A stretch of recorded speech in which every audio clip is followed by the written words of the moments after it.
Hey, bitch. Welcome back to the channel. Listen, if you're new here, I am Jamie. That's me. Okay. Today we're diving into the Traitors. And trust me when I say this show has been delivering. Now, before we get into it, if you are enjoying this content, be sure to hit that like button and also be sure to subscribe to the channel. It really does help the channel out, and I really appreciate every single one of you guys. All right. Also, just want to let you guys know, if you are enjoying Traitors that much and you also have a Patreon and you want to go ahead and find me over there on Patreon where we get into the watch alongs, my live reactions of watching this show and we watch it together, definitely go ahead, head on over to the Patreon. The information is right here on the screen for you guys. So make sure you catch me over there. All right. Now, without further ado, honey, we have to get into this latest episode. So it's breakfast time, right? And it's time for the Traitors to find out, or shall I say, it's time for the Traitors to learn a few things, okay? One, did anybody betray the group and take a shield? Two, was anyone from this group murdered? And three, if so, who are they? Who took the shield and who ended up being murdered? All right. Now, first off, I have to say, as everybody is entering the room for breakfast, my girls are so cute.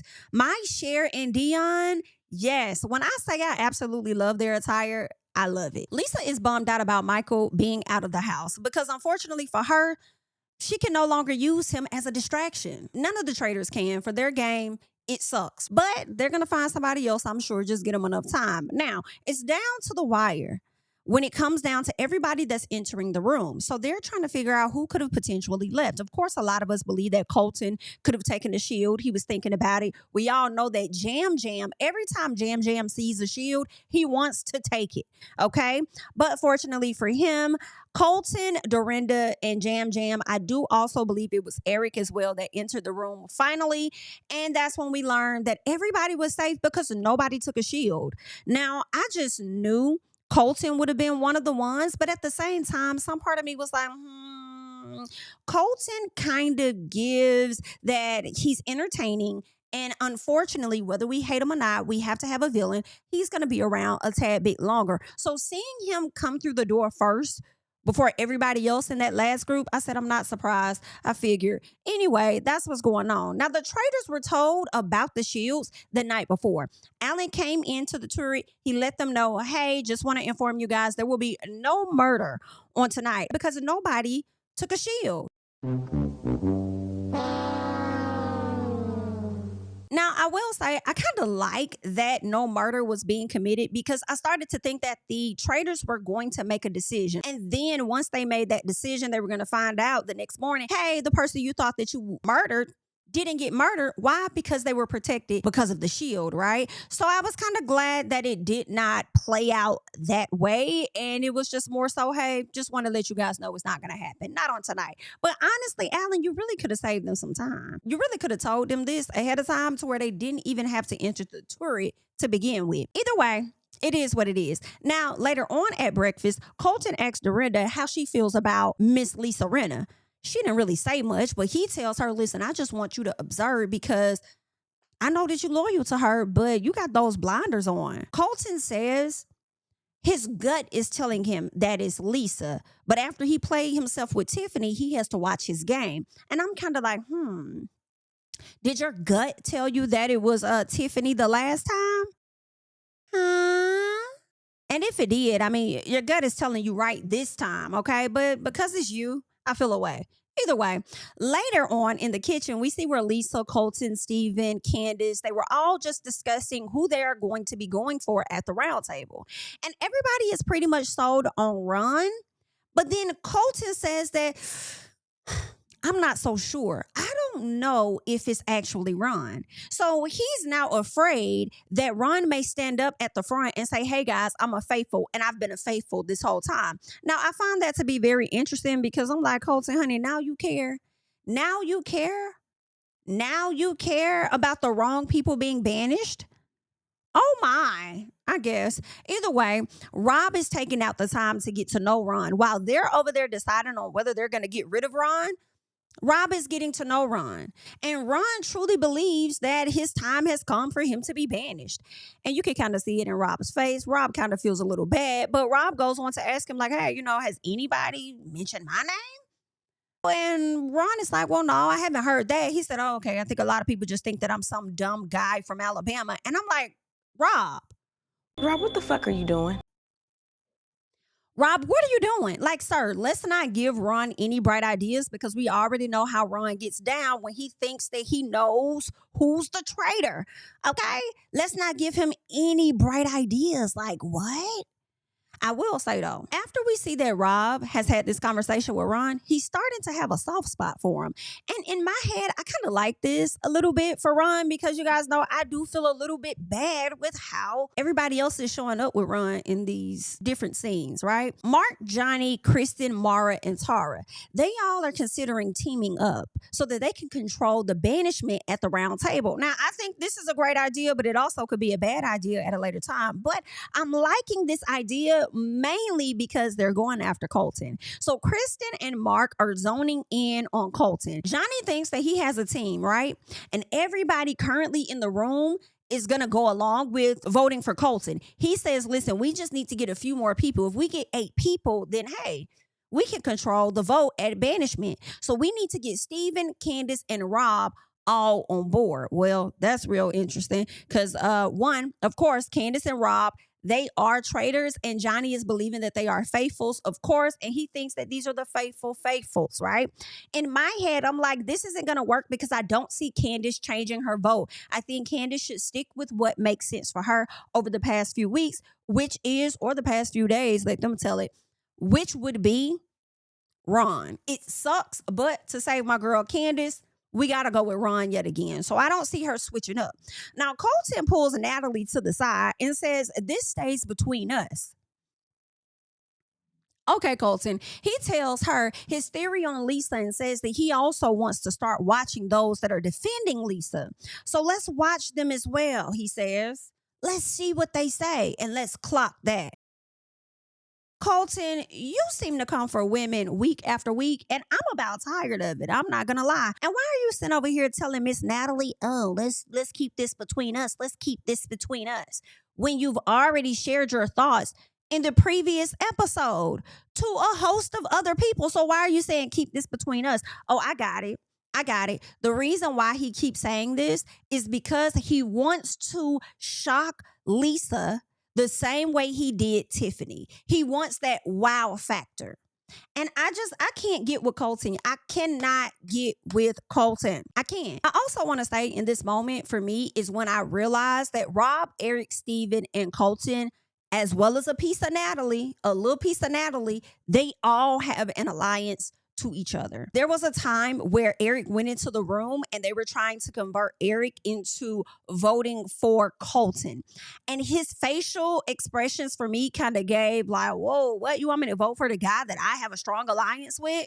Similar to Rob. So now it's time to get into the mission of the day. Colton tells the people in his car, which happens to be Dorinda, Tara, and Rob, hey, I trust this car. And what I say in this car, it stays here. But I want you guys to know that I don't trust Lisa. So if I'm gone by tomorrow, then you all should go after her in so many words because she's the one that murdered me. He's not playing the game wrong. He's just the wrong player playing it. Does that make sense? Like, that's what's irking my nerves, okay? But again, you keep having these conversations of, hey, this stays in this car, but you've already had the conversation with Natalie. Hey, this stays in this car or this stays in this room with us, Natalie, but you already had a conversation with Rob and others the other night. So what are you doing here? And again, it just constantly reminds me that what Colton is trying to do is shock Lisa. He is trying to not be as loud as he was with Tiffany, even though it's crazy because as much as he was going around getting everybody on his side, Tiffany was so unaware. Now with Lisa, he's trying to fly a bit under the radar, but still come out with the same wow and shock factor against Lisa the same way that he pulled it on Tiffany. Okay, so we see your game, and I'm quite sick of you, Colton, to be honest with you. Colton asks Rob, like, what are your thoughts on it? And Rob says, it's plausible. It's definitely plausible. Let me tell y'all, I can't even be mad at Rob for saying this because Rob has to play his game at the end of the day. Although he is a traitor, he has to play his game. And that is what I want him and Candiace to do. If the eyes are on Lisa, then I don't want them going up and sticking their neck out for her. Just go along with the crowd. So if you guys feel like it's her, and if that's what you think, and you're asking me my thoughts, you know what? Hey, it's plausible. You raised some valid points. She keeps her glasses on. Yada, yada, yada, blah, blah, blah. And let's be very clear. In my personal, I do not feel like Colton has some really strong valid points, okay? I really, really don't. Not in my opinion. However, as a viewer watching the show and we have all the details, he's going in the right direction. But amongst everybody else, he never has any strong valid points. He just has a strong personality and likely a strong aura and just a way to sway people to go in the direction that he wants them to go in. But other than that, anyway, the team arrives to the cabin. The mission rules are this. They have to enter the haunted house, gather a few clues. Only 2 people can leave out of the house with the names from the clues that they were given, and they have 30 seconds to run to the grave and lock in their answer. If you get the clue right, then you get money added to the pot. If you don't, hey, you just don't get no money added to the pot. Now, there will be at least 2 shields. Whether they choose to take a shield or not take a shield, it doesn't matter because somebody is still going to be murdered that night. However, at least they'll save some gold, right? Now, once inside, the team is trying to decide on whether to take a shield or not take shields. And Natalie yells out, if you take a shield, then you'll be banished tonight. Girl, who the fuck? Girl, what? Natalie, girl, you are not the leader. You are not the leader, Mrs. Colton. You are not the leader. Like, Natalie really got on my nerves with that. I wanted Natalie to pipe down just a little piece, girl. Like, no.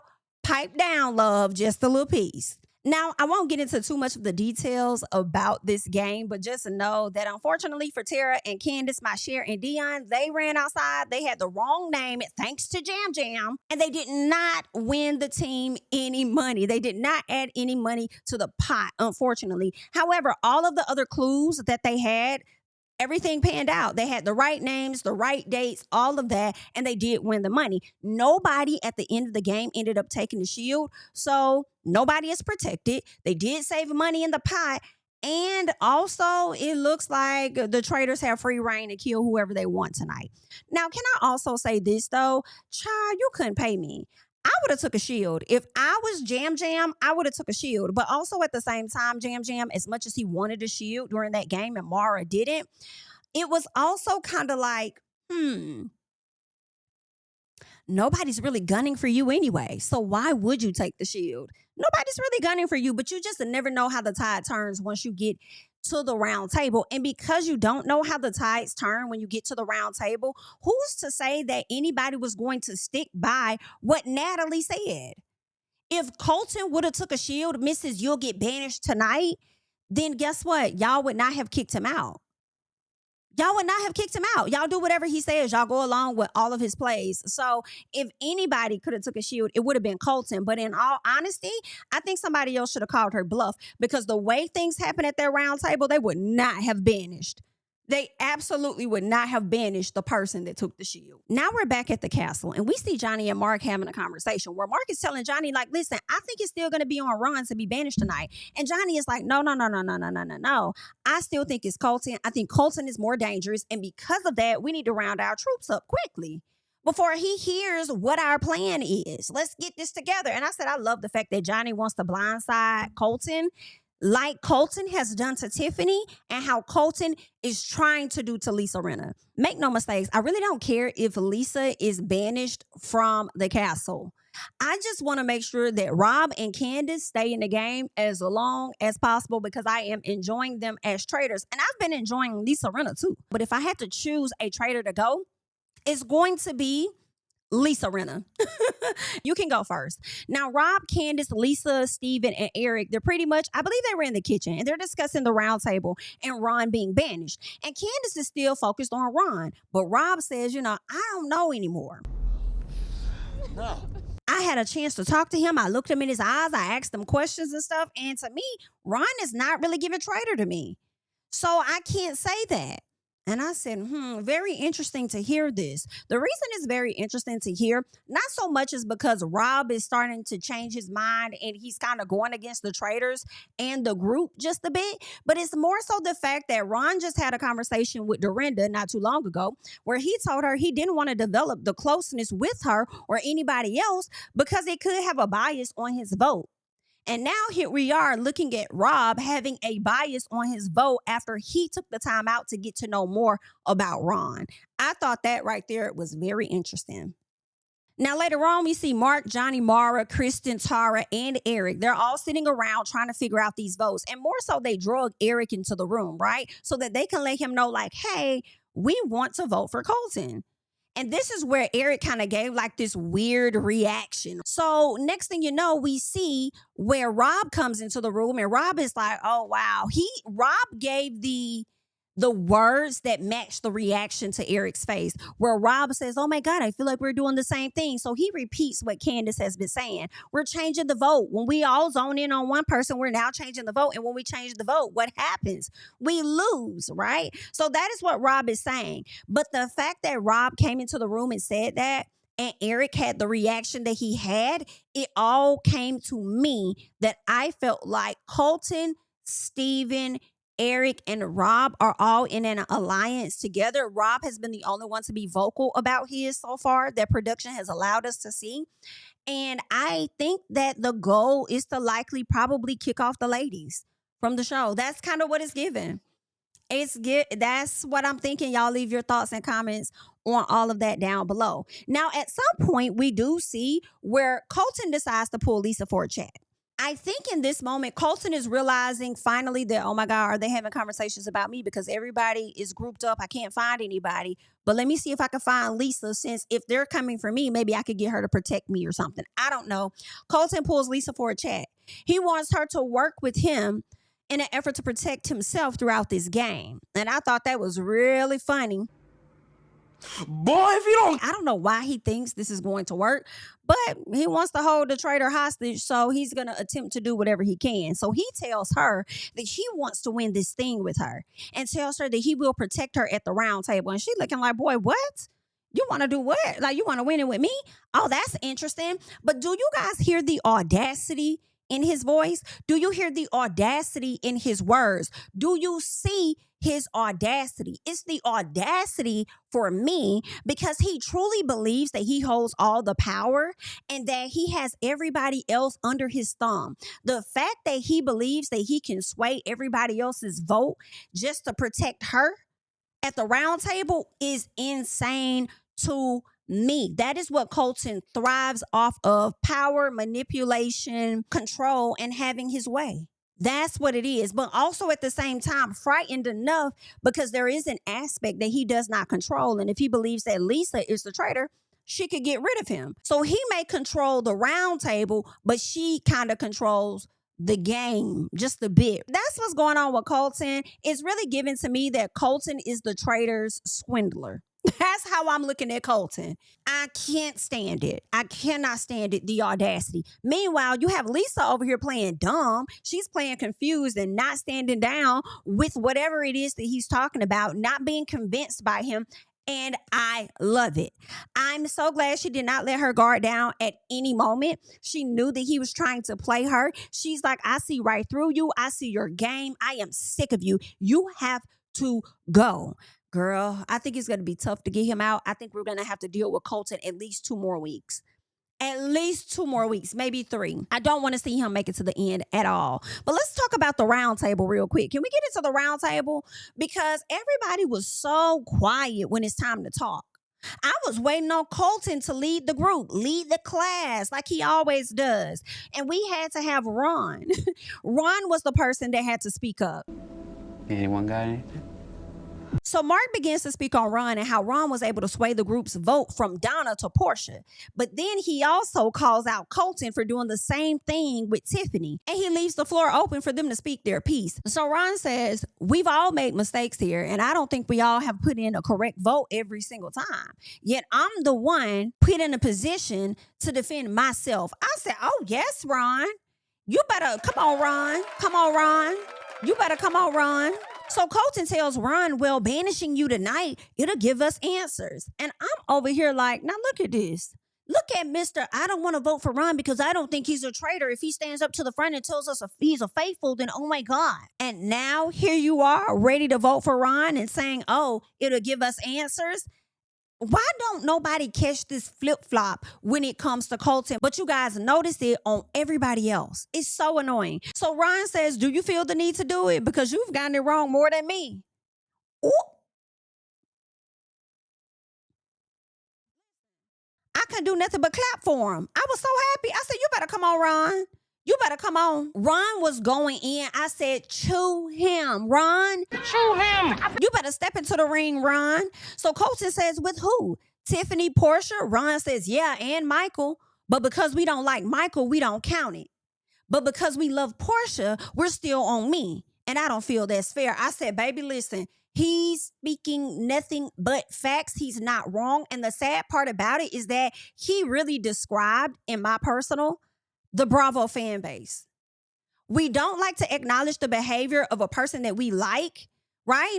But we'll be heavy critical on a person that we don't like, especially if they do the same thing. Honestly, this is the way the group is reacting to Colton versus Ron is how a lot of us fans react to our faves on shows. If one of the cast members do something to one of our faves, we'll hold it against them like a lot of the cast is doing against Ron, but then we'll prop up our fave for doing similar behavior like some of the cast is doing with Colton. I'm like, the parallels for me of the Colton and Ron situation and how the cast reacts in comparison to how the fans are when it comes to their faves. Like, it's just so interesting. It's so interesting. And what it really boils down to, and I feel like we talked about this in a previous video that I did, Married to Medicine, where we talked about personality. It appears that the house likes Colton's personality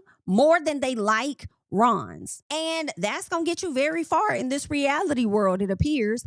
But that's what's going on. I had to acknowledge that because I love the way that Ron acknowledged that and called out pretty much the lack of accountability. Let's be very clear, because Ron got it wrong like once, but Colton got it wrong a lot of times. Now, Kristen says, if we hold Ron accountable for swaying the vote when it comes to Porsha, then I'm going to hold you accountable for swaying the vote when it came to Tiffany. Perfect, Kristen. Yeah, but now you have been promoted. You are now one of my elite employees. She says Colton drops names, just throw things out there to see what'll stick, reverse engineers it, and then gets everybody else to vote how he wants them to vote. Meanwhile, Johnny is agreeing and he says, you know, I feel like a puppet. Colton says, listen, I'm playing this game hard as a faithful. And Rob says, I believe you. No, what the fuck, y'all? As much as I wanted to hold this against Rob, I know that he has an alliance with Colton, so I can't be surprised by too much. Like, it is what it is, right? He's playing his game. He got to protect himself. Shoulder shrug, okay? Candiace reiterates that banishing Ron could give them more clarity. And Ron says, well, to prove that I'm really a faithful, then I guess I should just let you guys write my name down. Then we see all of these people looking confused. And I'm like, why do you have scrunched up, confused faces? Because basically what he's saying is, I'm damned if I do, I'm damned if I don't. So if that's the case, then I might as well just let y'all write my name down and then you'll see what's really real anyway. You're going to vote for me either way it go. What's the point of me continuing trying to fight to stay here if you guys are planning to banish me anyway? So it's really him saying, I surrender in my personal. So Ron goes around the table to pretty much tell everybody, hey, before it's all over, let me give you guys my true thoughts about you all. And he said kind words about everyone and he skipped over Dorinda. I do not recall Ron saying anything to Dorinda, okay? I don't know what this woman did to this man, but he does not rock with her. Now, Tara speaks up to defend Ron because at this point, everybody's like, it can't be Ron. It can't be Ron. So she's like, listen, I don't think it's Ron. And Rob also defends him and says, yeah, I don't think it's him either. Baby, Candiace appears to be pissed. Colton takes the opportunity to expose Lisa Rinna during this time because now all eyes are on him. But his points aren't valid enough for me. So his only evidence is the first night when Lisa decided to vote for Porsha. But I guess Natalie does go on to defend Colton on the Lisa standpoint because, again, they have their own alliance along with the other people that I mentioned. Candiace speaks up and says, hey, we're doing this again. We're shifting again. And I'm kind of like, Candiace, no. Shh, be quiet, girl. Don't say nothing. Don't tell nobody. You know why? Because you didn't say anything when Tara just sat up here and defended Ron, but then you follow it up with defending Lisa in so many words. And it's like, girl, stop. What are you doing? Anywho, it's time to vote. And the only thing I really want to highlight about this vote is like the magic four, right? Where it was like Maura, it was Kristen, it was Johnny, and I believe it was like one more person. I think it was Mark. Out of those four, Maura did all of that talking and she still voted for Ron instead of voting for Colton. So I was like, why would you do that? But at the same time, I'm like, is she still upset with the fact that Ron did label her a traitor and she's not over it, so she's going to get him out the house? Kristen stayed down and she voted for Colton. Johnny also stayed down and voted for Colton. But when it came to Mark, Mark got convinced, switched up his vote, and decided to vote for Ron. Mark showed times where he was team Colton, but there was a conversation that he had with Johnny right before the round table where it seems like he wasn't fully sold on Colton for some reason. And I think that Mark did that because maybe he saw more people being in support of Colton and he didn't want to be on the opposite end, so he just voted for the safe vote, which was Ron. Eric did follow behind Colton and he voted for Lisa, and that irritated me because you also did the same thing last week when it came to Tiffany, further confirming to me that you are in an alliance with Colton. Rob followed it up by dropping a bomb and voting for Lisa. That was crazy. He was already showing his conflict, though, between Colton and Ron. Of course, he has this alliance over here. He felt really bad for Ron. The safest bet is to vote for Lisa because, hey, she's a traitor. She can't kill me. And, you know, we could talk this out. She may be mad for a little bit, but maybe I could win her over and convince her. So the safe thing for me, and to look like I'm a faithful, let me vote for a traitor. That's crazy. That's crazy. Lisa, I would not trust Rob, in all honesty, because, one, Rob got to play his game. But if they're still on Lisa come next week, then how is that going to play out for Rob? Are you going to change up your vote? Or are you going to stick beside what everybody else is saying and then vote Lisa out? That's going to be real interesting. Real interesting. Ron ends up getting banished at the end of the day, and he was banished as a faithful. Now, Candiace didn't even give much of a dramatic reaction as much as she has been voting for Ron every round table. And that's really because she was pissed off with Rob.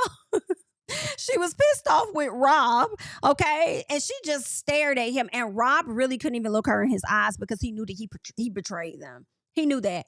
Now, Alan decides to let the people know, hey, we're having a banquet tonight. So it's very clear that there will be a murder in plain sight. Colton at some point tells Lisa, I'll take both of us down just to get you out of here. Sir, all of this energy for this woman who you accused of being a traitor and you don't know for a fact that she is, and she didn't even do anything with you aside from not making a deal with you, and you have all of this smoke for her to say, I'll take both of us down if it means I could get you out of here? What? You have an issue, sir. And I hate to say you have an issue with women because that may not be the case because obviously you're so clicked up with Natalie, but sir, what is the problem? Scoot back just a little bit. Natalie tries to talk to Lisa about what Colton said, and Lisa's not really here for it. Candiace goes on to have her back yet again, like, Candiace, please stop. Okay? She says, oh, I think we should take what Colton says with a grain of salt. She's not wrong. Maybe y'all should. But then Colton comes into the room. And Lisa tells him, listen, honey, I've been in this industry for 30 years. I'm Lisa fucking Rinna. He says, I know that, which is why I was expecting a certain type of person. And she's like, well, that's the problem right there. You were expecting. Just because you're expecting something from me is not my fault. So for you to try to throw me under the bus because of your expectations, that's fucked up. So then Colton is like, well, listen, to the traitors in this room, use tonight's opportunity to get me out because I will get every shield and I'll make it very difficult to take me out of this game. So if you're going to do something, you better do it tonight. I said, wow, okay. Well, cast, since you guys like to read so much into the little things, are you going to read into this? where he's saying he's going to get a shield every time. The moment his name began to be on the chopping block as a potential traitor, he's letting you guys know he's going to get a shield every time. Do you know that's also putting the rest of you guys in jeopardy? But also, are you going to clock the fact that maybe he could be a traitor and he's using the shield to hide behind it? As he's banishing, or shall I say, as he's murdering you guys right on up out of here? Did anybody think about that? Now, of course, on this side of the end, we know that he's not a traitor. However, inside the castle, are you guys thinking about this? Oh, okay. Now the traitors are learning that they have to murder in plain sight. And with the murdering in plain sight, how it's going to go is there's a beautiful brooch that somebody has to wear. And they have to get someone to touch it. The first person to touch it will be up for murder. Okay? Lisa Rinna decides that she wants to be the one to wear it. I guess so. I mean, I guess the brooch kind of goes with her personality. It wouldn't make sense for Rob to wear it, you know, but I also feel like Rob should be forced to wear it. Make Rob wear it. Rob, you stuck your neck out. You made the decision that you made. You wanted to say, oh, it was Lisa, or you want to vote for Lisa or whatever. Well, then how about you wear the brooch and you figure out who you're going to get to touch it? Since everybody in the house loves to touch on Rob anyway, let Rob do it. Lisa, you volunteering for that? I feel a way about it. Okay, I feel a way about it. But also I understand her not trusting Rob. So if there's a particular person she has in mind that she wants to get out, Rob may not go in that person's direction at all. But I feel like, hey, he owes you a favor. Let Rob wear it. Rob, Lisa, and Candiace, they all walk into the kitchen. They're deliberating, whispering, having some conversations, talking about what just took place at that round table and how he betrayed them. And when Lisa walked in and she saw Rob, the way that she pointed at him was so hilarious to me, because it was like she was his mama and he was her child, and his facials gave that he was in trouble with his mom. It was so funny. Now, Rob does defend his decision, and at some point, Candiace does throw a cookie at Rob. I'm hollering. And because they all know that a murder in plain sight was going to take place, I think they were going to force Rob to make the decision on who's going to be murdered, right? Based on what he did. But when they got in the turret with Alan gave them a different type of mission of, hey, here is the brooch. Somebody's going to have to wear it. And whoever touches it, yada, yada. And Lisa's like, oh, well, I think it should be me. So here we are, all right? I think next week is going to be a really, really good episode. So listen, if you enjoy these reviews, be sure to like up the video. Like I said, be sure to also subscribe to the channel. And if you want to watch along with me, be sure to come on over to Patreon and join your girl, all right? That's all that I got for you guys. I'm JamiThatsMe. And of course, I'll catch you guys in the next one. Bye. Tell him I preach to the choir. Stand with my feet to the fire. Give all the glory to God. Stand in the midst of these haters, I'm silent, nobody can stop me. Just gotta check in my notification, them numbers hit like it's a proxy. Cashed out at the ATM, and the ATL, they done made a gym. I've been kicking doors like the ATF, got them trying to clone me like Agent Smith. Game time, I invaded gym, high elevated, I can face the rim. Putting shots up, I got laser focus, about to take it over, I'm Invader Zim. On a trip to Florida like it's A&M. Who that nigga, man, they say I'm him. Spit the truth, never wasting film, I can feel the pool, we gon'